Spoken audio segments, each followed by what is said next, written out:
Nintendo is known to produce many different types of games, but we wouldn't normally expect them to deliver a sequel to a hardcore Twitch shooter that was only released in Japan.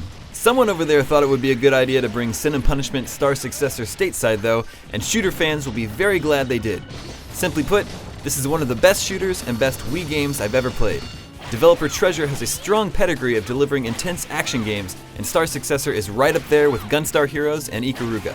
The story has something to do with protecting a girl who isn't quite human from several bad guys who can transform into gigantic monsters. But you're not playing this game for a gripping story.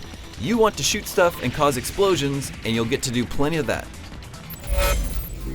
I hear you're quite the fighter. They say you used to fight the boss to a draw in sparring. There is something new to see around every corner in Star Successor. From start to finish, this is a wild ride that never gives you a moment to catch your breath. The boss fights remind me of Japanese monster movies and are some of the most impressive battles in recent memory. My only visual gripe is with the look of our two heroes. They kind of look like those freaky puppets from the Dark Crystal, but you'll only notice it in cutscenes. The sound design is excellent. A fast-paced techno soundtrack is complemented by digital sci-fi sound effects.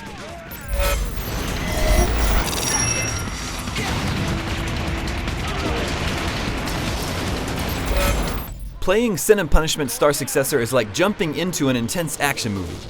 Treasure has created a non-stop thrill ride full of amazing sights and tense gunfights.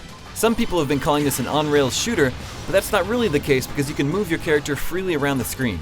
The camera rarely sits still though, and will pan and zoom to create the most dramatic views possible. Along with shooting your gun, you can lock onto enemies and charge your shots, dash to avoid obstacles, and perform a melee attack. There are a number of control options like the GameCube controller, Classic controller, and Wii Zapper, but I like using the Wiimote and Nunchuck just fine. There's also a co-op option where a second player controls another cursor to help the main player, but since there are two main characters, it's a shame they can't both appear on screen for a proper co-op experience. Star Successor is a pretty straightforward affair. There are no RPG elements, you don't level up, and there aren't 50 weapons to cycle through. This is a shooter in the purest sense, and it is glorious. There's no shame in playing Star Successor on easy mode, because it is anything but. Yes, this is a hardcore game for those brave souls looking for a challenge. The game avoids being too frustrating though, with plenty of generous checkpoints. Spend some time with the game, memorize its patterns, figure out each of the boss's weaknesses, and you will get better. And getting better in this game is very satisfying. That definitely offsets the length of the game, but the experience is so tight and so rewarding you'll want to play it over and over again. There are also online leaderboards that will keep you competing against players all over the world.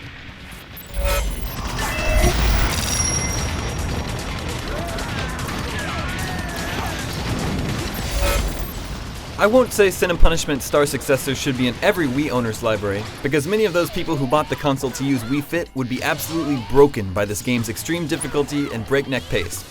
But it should be in the library of every shooter fan. This is one of the most intense games you'll play this year. We missed out on the first Sin and Punishment, so don't let this amazing sequel pass you by. For more on this game, head over to IGN.com.